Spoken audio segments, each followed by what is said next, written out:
안녕하세요. 크립토노마드입니다. 증시도 비트코인도 참 이게 맞나 싶을 정도로 어려운 흐름을 보여주고 있습니다. 흐름도 어렵고 이렇다 할 반등 재료도 눈에 띄지 않는다라는 점이 마음을 좀 더 무겁게 만들고 있습니다. 뉴욕 증시는 긴축 지속과 이에 따른 경기 침체 우려로 인해서 나흘 연속 하락세를 확인했습니다. 비트코인 역시 흐물흐물거리더니 기어이 16,500달러 지지에도 어려움을 겪는 상황까지 보여주고 있습니다. 12월 연말 랠리를 기대했던 사람들이 바라보기에는 다소 힘이 빠지는 그런 상황입니다. 단기적인 흐름은 어렵지만 그래도 시장 안팎에서는 긍정적인 신호들이 이어지고 있다는 것은 그래도 다행이라면 다행인 상황입니다. 먼저 지금 시장을 압박하는 요인 가운데 하나로 꼽히는 바이낸스와 관련해서는 그래도 긍정적인 소식 하나가 더해졌습니다. 바이낸스의 미국 법인인 바이낸스 US가 보이저 디지털 자산 경매에서 최종 낙찰을 받았다라는 소식입니다.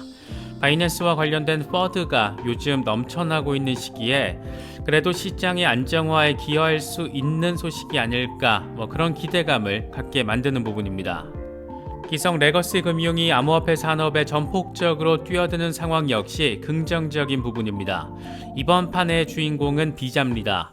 이더리움 홀더가 셀프 커스터디 월렛에서 자동 결제 기능을 이용할 수 있는 서비스를 출시했다라는 게 핵심인데, 이를 통해서 이더리움 홀더들은 인터넷 접속 없이 청구서 지불 등 자동 결제 서비스를 활용할 수 있게 됐습니다. 이게 참 대박으로 느껴지는 것은 앞으로 이 산업의 방향성을 보여주는 그런 사례이기 때문이 아닐까 생각됩니다. 요즘 시장이 워낙 어렵다 보니까 라이브 방송에서도 조금 많이 지친다 이런 말씀하시는 경우 적지 않은 것 같은데, 구글링을 하다가 눈에 띄는 성공 사례가 있어서 투자 성공 사례가 있어서 가져와 봤습니다. 10년 전 비트코인이 0.9달러, 우리 돈으로 1,000원 정도 할 때 2년 동안 저축했던 돈 600만 원으로 비트코인을 구입한 남성의 사연, 그리고 지금 현재 상황입니다. 원래 매도 목표는 비트코인이 25달러를 넘어설 때 매도한다 이런 투자 계획을 세워놨었다라고 하는데, 과연 이 남자는 어떻게 됐을까? 지금 어떤 삶을 살고 있을까? 함께 짚어보도록 하겠습니다. 크립토 블라블라 채널은 먹거리 복지 전문 NGO 우양재단과 함께 연말 기부 챌린지를 진행하고 있습니다.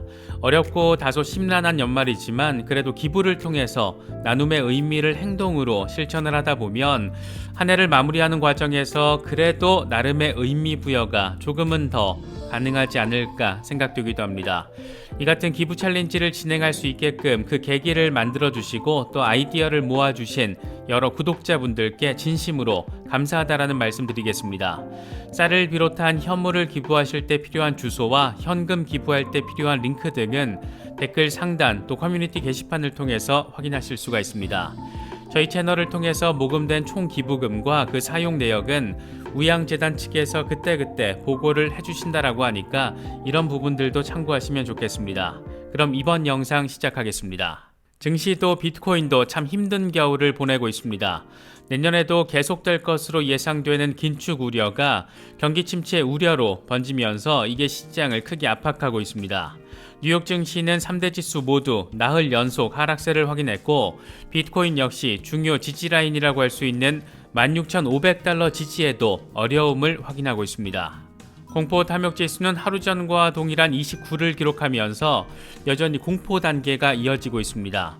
비트코인 도미넌스 역시 별다른 변동폭 없이 42% 수준에서 오르내리고 있는 그런 상황입니다. 현재 비트코인의 흐름과 관련해서 익명의 분석가 인컴샤크는 비트코인 일간 차트를 제시하면서 비트코인의 흐름을 이리 보나 저리 보나 꽤나 어렵게 느껴진다 이런 점을 강조했습니다. 그는 새로운 한 주가 시작됐지만 상황은 그렇게 좋지 않다. 두 가지 시나리오가 가능한데 하나는 곰 세력의 움직임이고 다른 하나는 약세 움직임이다.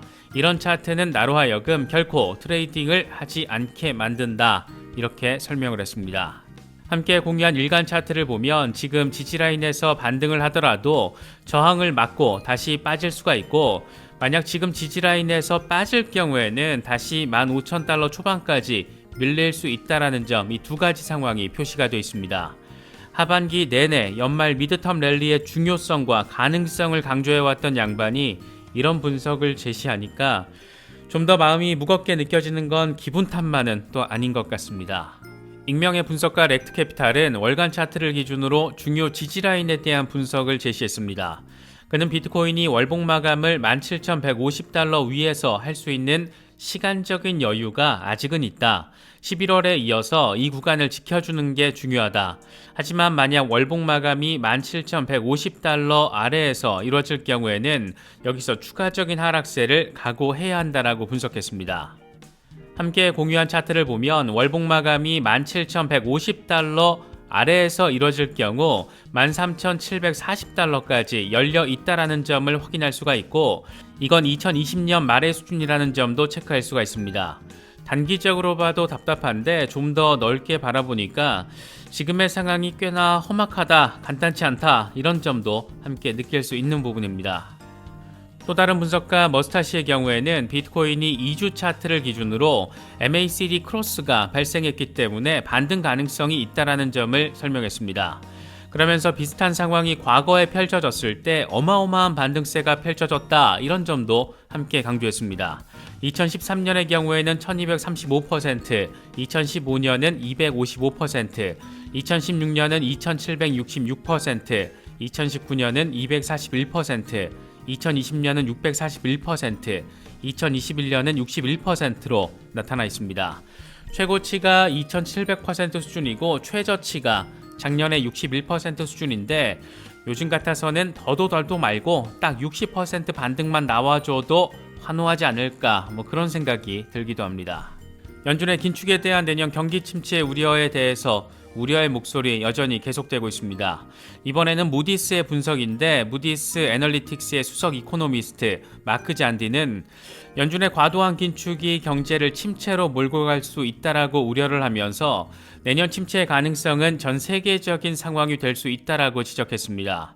그러면서 제2차 세계대전 이후에 평균 10개월 동안 12번의 경기 침체가 있었다. 실질 국내 총생산은 고점 대비 거의 3% 가까이 떨어졌고, 현재 노동력 규모를 고려할 때 일자리 400만 개가 사라져서 실업률을 6%로 끌어올릴 수 있다라고 말했습니다. 이어서 이미 저소득층의 신용카드 부채 잔액이 코로나19 팬데믹 이전 수준을 넘어선 만큼 고통이 저소득층에 더욱 더 크게 전가될 수 있다라고 덧붙였습니다. 여러모로 갑갑한 상황이라는 점도 함께 다시금 느낄 수 있는 내용입니다. 지금 암호화폐 시장 내적으로 하방 압력을 주는 요인 가운데 하나로 이 바이낸스와 관련된 퍼드를 빼놓을 수가 없습니다. 이번에 바이낸스의 미국 법인 바이낸스 US가 보이저 디지털의 자산 입찰 경매에서 10억 2,200만 달러로 최종 낙찰받았다라는 소식이 전해졌습니다. 바이낸스 US 측은 보이저 디지털 자산 인수 입찰은 고객이 우선이라는 우리의 원칙이 반영된 결과다. 바이낸스 US의 목표는 채권자들에게 최대한 빨리 암호화폐를 반환하는 것이다. 인수 거래가 완료되면 사용자는 바이낸스 US에서 자신의 자산에 원활하게 접근할 수 있을 것이다 라고 설명했습니다. 올해 최대의 악재 가운데 하나로 꼽히는 3에로 캐피털의 파산에 따른 이 보이저의 파산 이슈가 이렇게 매듭을 짓게 됐다라는 점, 바이낸스가 구원투수로 등판을 했다라는 점, 이 자체는 의미 부여가 충분해 보이는데, 이런 상황이 바이낸스를 둘러싼 여러 퍼드들을 잠재울 수 있을지 이것도 참 주목되고 또 지켜봐야 할 것으로 보입니다. 이번 보이저 경매 낙찰 이후에 바이낸스 US CEO 브라이언 슈로더가 다른 부실 자산 매입도 검토하고 있다, 이렇게 밝힌 것도 눈에 띕니다. 그는 현재 위기에 처한 여러 회사를 살펴보고 있다. 모든 인수합병 목적은 신규 사용자와 자산을 우리 플랫폼으로 끌어오고 기술과 제품도 확대하기 위해서다. 인수를 위해 따로 할당된 금액은 없고 우리는 여전히 수억 달러 유동성 자산을 보유하고 있다라고 강조했습니다. 이어서 과거에는 뽀글이를 이 산업의 백기사라고 불렀는데 이건 사실이 아닌 것으로 판명났고, 우리는 여기에 관심이 없다. 그러니까 백기사가 되는 것에, 백기사로 불리는 것에 관심이 없다. 우리의 목표는 대중이 바이낸스 US를 신뢰할 만한 거래소로 인식하도록 하는 것이다 라고 설명했습니다. 미국 시장도 결코 놓지 않을 것이다, 이런 의지를 강조한 것으로도 해석할 수 있는 부분입니다. 좀 더 길게 비전적인 측면에서 바라봤을 때도 상당히 의미 있는 소식 전해졌는데, 이번에 주인공은 비자입니다. 포브스 등 외신 보도 내용을 보면 비자가 이더리움 홀더들이 셀프 커스터디 월렛에서 자동 결제 기능을 이용할 수 있는 서비스를 출시한 것으로 전해졌습니다. 이 서비스는 비자가 올해 초에 주최한 사내 해커톤 대회에서 나왔던 아이디어라고 하는데, 이더리움 홀더는 인터넷 접속 없이도 청구서 지불 등 자동 결제 서비스를 활용할 수 있다라고 합니다. 이를 위해서 비자는 GK 롤업 기반의 이더리움 레이어2 네트워크 스타크넷을 활용한다라고 하는데, 이에 대해서 비자는 우리는 현재 지불 서비스에 활용할 수 있는 블록체인 기술을 꾸준히 연구하고 있고 그 일환으로 이번 서비스를 내놓게 됐다라고 설명했습니다. 인터넷 오지에서도 블록체인을 활용해 신용카드 자동 결제가 이루어질 수 있게 이걸 가능하게 한다는 건데, 이런 컨셉을 핵심으로 과연 어떤 파생적인 상품, 기능, 혁신이 등장하게 될지 여러모로 기대가 되는 부분입니다. 이어서 뽀글이 관련 소식 하나 짚어보자면, 뽀글이가 미국 송환에 동의를 했고 이에 따라서 빠르면 다음 주 월요일에 미국 송환 준비를 하게 된다라는 소식이 전해졌습니다. 이렇게 뽀글이가 스탠스를 전격적으로 바꾼 배경에는 형량을 낮추기 위한 나름의 포석, 또 여기에 부모까지 이 엄빠 모두 이 수사 대상이 되면서 심리적으로 상당히 쫄린 상황 등을 생각해 볼 수 있을 것 같은데, 과연 8개 혐의 등을 배경으로 징역 115년형 이상 선고될 수 있을지 참 궁금한 지점입니다. 뽀글이를 중심으로 한 FTX 사태 이후에 셀프 커스터디에 대한 관심이 커졌고, 그래서 개인 지갑에 대한 관심도 역시 자연스럽게 높아졌습니다. 저 역시 일부 장기 홀딩 물량은 디센트 지갑으로 옮겨놓은 상태인데, 저희 채널과 파트너십을 맺고 있는 디센트 월렛이 12월 31일까지 연말 송년 감사제를 진행한다라는 소식을 전해왔습니다. 기존 가격보다 3만원 추가 할인을 제공한다라는 게 핵심적인 내용입니다. 이와 관련해서는 오른쪽 상단의 카드를 클릭하시면 추가 할인이 가능한 구매 링크를 포함해서 더 자세한 내용 파악하실 수가 있습니다. 지갑 사용법, 특정 코인 이체 방법 등과 관련해서는 가장 정확한 답변 디센트 고객센터를 통해서 확인하실 수가 있습니다.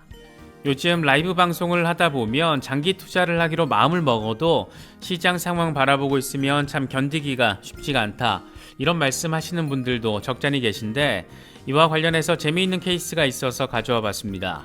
이게 작년에 온라인 미디어 럭셔리 런치스에 소개됐던 내용인데, 주인공은 올해 나이 40살의 남성, 2010년 말에서 2011년 초에 비트코인이 0.9달러, 우리 돈으로 1,000원 조금 넘을 때 비트코인 5,200개를 매수했습니다.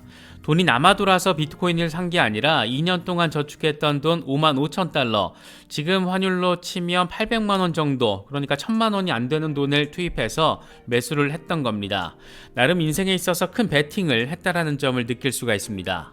원래 이 남자의 계획은 비트코인이 25달러를 넘어서면 매도하는 것이었다라고 합니다. 하지만 우리가 잘 아는 것처럼 그 당시 비트코인은 엄청난 속도로 상승을 했고, 이 양반은 비트코인이 2017년에 11,000달러를 기록할 때까지 홀딩을 했다가 이때 2250 BTC를 매도해서 우리 돈으로 300억 원 넘는 돈을 손에 쥐게 됩니다. 전 재산을 투자하고 7년 뒤에 백만장자가 된 것으로 바라볼 수가 있습니다.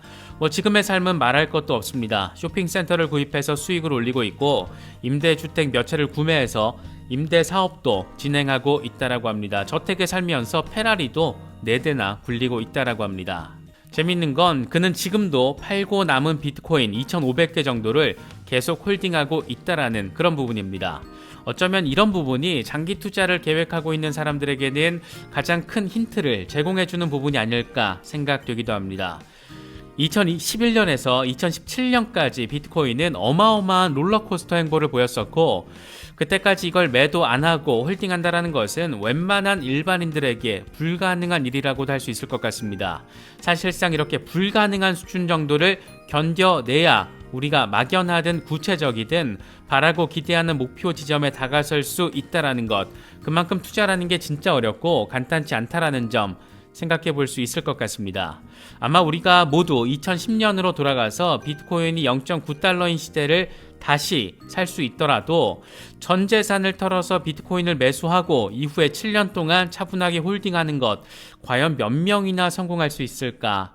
특히나 이 사람 같은 경우에는 0.9달러의 매수를 진행하면서 1차 타겟 목표 지점을 25달러로 명확하게 세팅했다라는 점, 이 투자자로서 상당히 의미 있는 자세를 가지고 있었다라는 점, 여러 가지 생각을 갖게 만드는 부분입니다.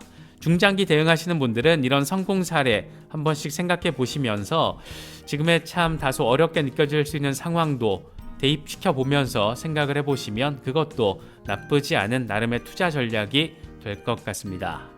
이번에 준비한 영상은 여기까지입니다. 영상이 도움이 되셨다면 좋아요와 구독 또 알림 설정 꼭 부탁드리겠습니다. 영상 제작에 아주 큰 도움 된다는 말씀 함께 드립니다. 언제나 성투하시기를 기원하겠습니다. 시청해주셔서 감사합니다. 지금까지 크립토 노마디였습니다.